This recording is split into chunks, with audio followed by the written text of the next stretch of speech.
Picture yourself trapped upside down in a cramped cave, anxiously awaiting rescue. Your inability to move is compounded by restricted airflow, as rocks compress your lungs. This is the sinister aspect of the Nutty Putty.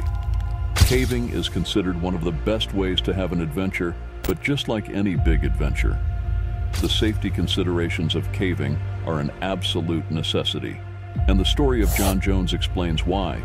A scary and tragic incident from back in 2009 in which 26-year-old John Jones lost his life. Located in Utah, Nutty Putty Cave was first explored back in 1960, and right away, it gained popularity. That was because of its narrow and slippery twists, turns, and passageways. For any person who is a caving enthusiast, this place became a dream location, especially because Nutty Putty is a hydrothermal cave with a total length of 1,355 feet and depth of 145 feet. Just like any caver, 26-year-old John Jones also saw Nutty Putty as a great place for an adventure.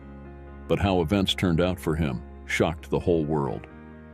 John had a lot of caving experience from a young age, as his father took him and his brother Josh on various caving trips all over Utah. So it was an interest for him from a young age. On the 24th of November in 2009, the two brothers decided to re-spark their love for caving and went on a new conquest to the Nutty Putty Cave. And they decided to make it a fun bonding experience for friends and family. They were accompanied by 9 more friends and relatives. Yeah, it was a pretty large group. They reached the cave at 8 p.m. And at the start, for like an hour, everything was good and the group didn't face any hurdles. But soon, things took a turn. That was until the two brothers and 2 of their friends decided to challenge themselves and pass through the birth canal, which is a narrow passageway. The canal eventually opens up to a larger room, but the way on its own is extremely challenging. John was the first who took the leap first. He wriggled forward in the passageway for some time, but he couldn't see any larger area at the end. The narrow passage didn't come to an end. Instead, it got worse. The squeezed passageway made a sharp downward turn. But John was confident, and he kept pressing forward. Maybe he noticed the passage getting wider at the bottom, but it was way too late. Things had already turned out wrong for him 50 feet back.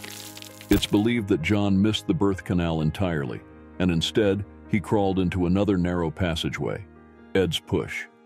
Now, in the case of the birth canal, like we mentioned, it leads to a wider area. But that's not the case for Ed's Push. Ed's Push doesn't lead to any wide area. It doesn't lead anywhere. At least not somewhere a normal human can fit in. It has 4 passageways at its end, and none of them are big enough for a human. However, John was the kind of person who didn't say no to a challenge, and he thought he was going the right way. He kept pushing through in search of the wide room, and to make things worse, he had wriggled into a fissure, which made it impossible for him to even turn back on his own. And that's how John Jones got stuck in the tightest part of the opening, more than 100 feet below the ground, deep inside the cave. In that time of hopelessness, he could do nothing but wait and pray he finds a way out. His brother Josh found him, but it wasn't much help as he was only able to pull Josh up by an inch, and as soon as he let go, John slid right back.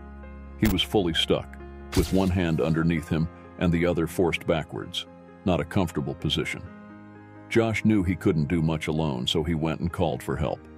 First to arrive was Susan, a local rescue volunteer who easily reached John, but couldn't help pull him up. More rescuers showed up, and they tried brainstorming multiple plans. They lubed the walls of the cave. They tried using a rescue rope to pull up John's legs. They tried drilling away chunks of rocks near John. They tried using a rope pulley system. Rescuers showed up. Volunteers showed up. Emergency services showed up. Even a rescue helicopter showed up outside. But nothing worked. John's upside-down position and the narrowness of the cave made things worse.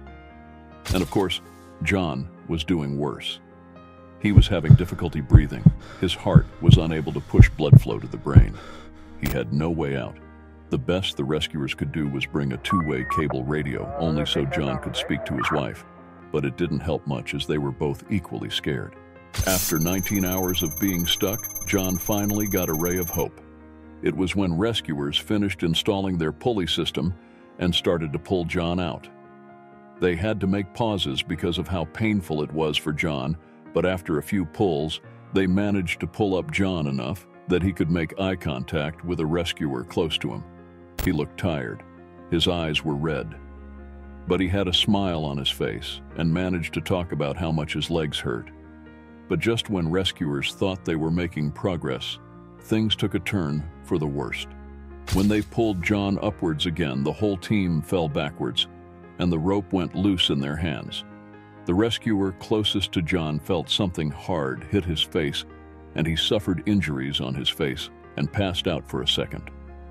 When he came back to consciousness, he noticed just how bad things turned out. The stone arch where the rope was tied had completely shattered. The nearest key bolt had broken, and the worst part, he noticed that John had slid right back down, this time even deeper than he was before. When another rescuer finally reached John, he noticed John's breathing had gotten less frequent. He tried to call for John, but received no response. He tried to lower himself and put the rope around John's waist, but got stuck himself. He finally wriggled himself free, but couldn't help John. A while later, a medical professional finally crawled into the cave and reached John. On November 25th, John was pronounced dead at the age of 26. 137 rescuers, 27 hours, and all that remained was empty hands and heavy hearts. A day later, the authorities discovered that it was too difficult, if not impossible, to get John's body out. Because of that, Nutty Putty Cave will forever remain the resting place for John Edward Jones. The cave was sealed for the public a week later, and a plaque had been put on the entrance in the memory of John.